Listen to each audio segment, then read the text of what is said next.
কোন বছরে কোন সরকার দিয়েছে 1000 টাকা? কোন সরকার দিয়েছে?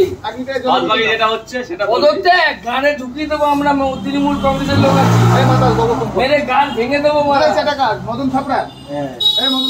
যদি আমরা উঠে পড়ি না তৃণমূল কংগ্রেস, গান ভেঙে দেবো সবাই।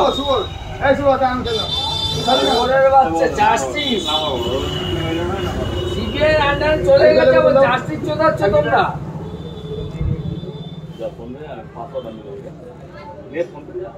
কিছু বলি না বলে চুপ করে থাকি। আন্টির বাচ্চা পয়সাও নিবি আবার চোদাবি। জল করে নিচ্ছি না, বেশি বলিস কেন তুই?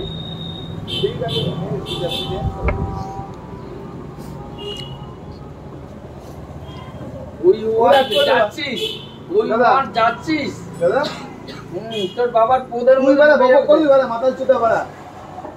যে ভিডিওটা আমি আপনাদেরকে দেখালাম এটা গতকাল শ্যামনগর থেকে একজন আমাকে পাঠিয়েছেন। যিনি পাঠিয়েছেন আমি তার নাম নিচ্ছি না, তবে যাকে ভিডিওতে দেখলেন নোংরা কুরুচিকর ভাষায়, অশালীন ভাষায় গালাগালি করছে, যারা প্রতিবাদ করছে, যারা উই ওয়ান্ট জাস্টিস বলছে, যারা বিচার চাইছে, যারা মমতা বন্দ্যোপাধ্যায়ের পদত্যাগ চাইছে, তাদেরকে হুমকি দিচ্ছে, এরা কোন রাজনৈতিক দলের কর্মী সমর্থক আশা করি আপনারা বুঝে গেছেন।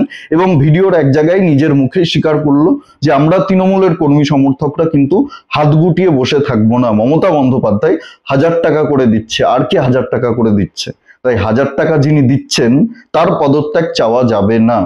যাই হোক না কেন, এই রাজ্যে ধর্ষণ হোক, খুন হোক, প্রমাণ লোপাট হোক, দুর্নীতি হোক, যেহেতু মমতা বন্দ্যোপাধ্যায় 1000 টাকা করে দিচ্ছে, তাই মমতা বন্দ্যোপাধ্যায়ের পদত্যাগ চাওয়া যাবে না।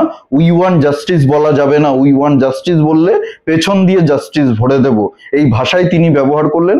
আরো অশালীন ভাষা ব্যবহার করেছেন, আপনারা নিজের কানে শুনলেন, নিজের চোখে দেখলেন। এদের বিরুদ্ধে কে ব্যবস্থা নেবে, এটাই হচ্ছে প্রশ্ন।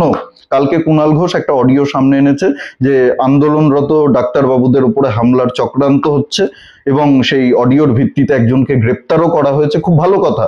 যদি সত্যি কেউ এরকম জঘন্য চক্রান্ত করে থাকে তাহলে তার বিরুদ্ধে কঠোর ব্যবস্থা নেওয়া উচিত, পুরো তদন্ত হওয়া উচিত, এই বিষয়ে কোনো দ্বিমত নেই। কিন্তু যারা এইভাবে প্রকাশ্যে হুমকি দিচ্ছে যে উই ওয়ান্ট জাস্টিস বললে পেছন দিয়ে ঢুকিয়ে দেব, অমুকের বাচ্চা, তমুকের বাচ্চা, অমুকের ছেলে, তমুকের ছেলে বলে গালাগালি করছে, তাদের বিরুদ্ধে কে ব্যবস্থা নেবে? সেদিন মুখ্যমন্ত্রী নিজের মুখেই বললেন যে আন্দোলনরত ডাক্তাররা সমাধান চায় না, তারা বিচার চায় না, তারা চেয়ার চায়।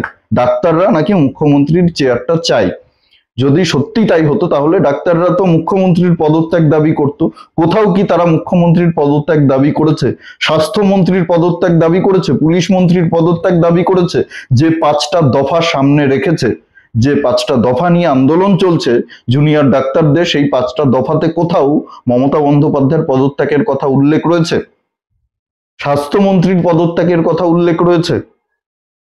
পুলিশ মন্ত্রীর পদত্যাগের কথা উল্লেখ রয়েছে? কোথাও তো এরকম কিছু উল্লেখ নেই। তাহলে মুখ্যমন্ত্রী কি করে বললেন যে তারা চেয়ার চাইছে, তারা সমাধান চাইছে না? জুনিয়র ডাক্তাররা সমাধান চাই বলেই সেদিন আপনার ডাকে নবান্নে গেছিল আলোচনা করতে, কিন্তু আপনি লাইভ সম্প্রচারে রাজি হননি, কারণ আপনার মনে ভয় আছে। যদি লাইভ সম্প্রচার হতো তাহলে আপনি থ্রেট করতে পারতেন না, আপনি গালাগালি করতে পারতেন না, আপনি হুমকি দিতে পারতেন না, আপনি মিথ্যে কথা বলতে পারতেন না। সেই কারণেই আপনি লাইভ সম্প্রচারে রাজি হননি। কিন্তু ডাক্তাররা প্রথম থেকেই শর্ত রেখেছিল যা কথা হবে গোটা রাজ্যের মানুষের সামনে কথা হবে, গোটা রাজ্যের মানুষ, গোটা দেশের মানুষ দেখবে, সাধারণ জনগণ দেখবে কি আলোচনা হচ্ছে, আপনি কি মন খুলে বলতে চান, আপনার সরকার কি মন খুলে আলোচনা করতে চায় সেটা গোটা রাজ্যের মানুষ দেখুক। সেই জন্যই তারা লাইভ সম্প্রচার চেয়েছিল, কিন্তু আপনি রাজি হননি, কারণ আপনার মনে ভয় আছে। আপনি সুপ্রিম কোর্টের অজুহাত দিলেন যে বিচারাধীন বিষয় নিয়ে লাইভ সম্প্রচার করা যাবে না। সুপ্রিম কোর্ট কোথায় বলেছে যে বিচারাধীন বিষয় নিয়ে রাজ্য সরকার কোনো আলোচনা করলে সেটা লাইভ সম্প্রচার করতে পারবে না? কোথায় বলেছে এই কথাটা? এত মিথ্যে কথা কেন আপনি বলেন? আপনি আরেকবার বললেন যে আমি মানুষের স্বার্থে চেয়ার ছেড়ে দিতে রাজি আছি, আমি পদত্যাগ করতে রাজি আছি, কিন্তু মানুষ বিচার পাক। আমরা সবাই খুব ভালো করে জানি আপনি পদত্যাগ করবেন না। ওই চেয়ারের ওপরে আপনার কতটা লোভ আছে সেটা আমরা সবাই খুব ভালো করে জানি। এই রাজ্যে শান্তিপূর্ণভাবে ভোট হয় না শুধু আপনার ওই চেয়ারের প্রতি মোহ থাকার জন্যই।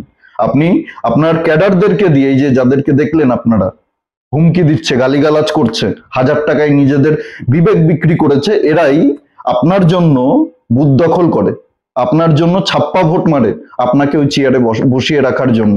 আর এদেরকে আপনি পুষছেন। আপনি যে বারবার অভিযোগ করছেন যে ডাক্তারদের কারণে এতজন মানুষ বিনা চিকিৎসায় মারা গেছে, সত্যি যদি কেউ মারা গিয়ে থাকে তাহলে তার জন্য আপনি দায়ী, ডাক্তাররা দায়ী নয়। তার জন্য আপনি দায়ী, আপনার সরকার দায়ী, আপনার সিস্টেম দায়ী। ডাক্তাররা সমাধান চাইছে, তারা কাজে যোগদান করতে চাইছে, কিন্তু আপনি চাইছেন না তারা কাজে যোগদান করুক। আপনি রাজনীতি করতে চাইছেন, আপনি ডাক্তারদেরকে বদনাম করতে চাইছেন। ডাক্তারদের কোনো শখ নেই এই বৃষ্টির মধ্যে রাস্তায় বসে থাকার। তারা কাজে যোগ দিতে চাইছে, তাদের দাবিগুলো মেনে নিন, তারা কাজে যোগ দেবে। এই মৃত্যুগুলোর জন্য কোনোভাবেই ডাক্তাররা দায়ী নয়, এই মৃত্যুগুলোর জন্য দায়ী আপনি, আপনার সরকার দায়ী। আপনি ডাক্তারদের সঙ্গে আলোচনায় বসুন, গোটা রাজ্যের মানুষ দেখুক কি আলোচনা হচ্ছে। তারা তো যে বিচারাধীন বিষয় নিয়ে আলোচনা করতে চাইছে না, তারা তাদের দাবি নিয়ে আলোচনা করতে চাইছে।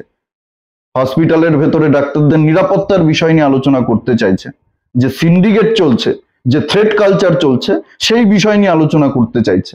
একটা কথা সবসময় মাথায় রাখবেন, যে সময়ের চাকা কিন্তু নিজের নিয়মেই ঘোরে, সময় পরিবর্তনশীল। আজকে আপনার যেসব ক্যাডাররা, আপনার দলের যেসব কর্মী সমর্থকরা এইভাবে হুমকি দিচ্ছে, থ্রেট করছে, গালিগালাজ করছে, সাধারণ মানুষ যদি এদের বিরুদ্ধে রুখে দাঁড়ায়, সাধারণ মানুষ যদি বিচার ব্যবস্থা নিজেদের হাতে তুলে নেয়, তাহলে কিন্তু এরা পালানোর পথ খুঁজে পাবে না।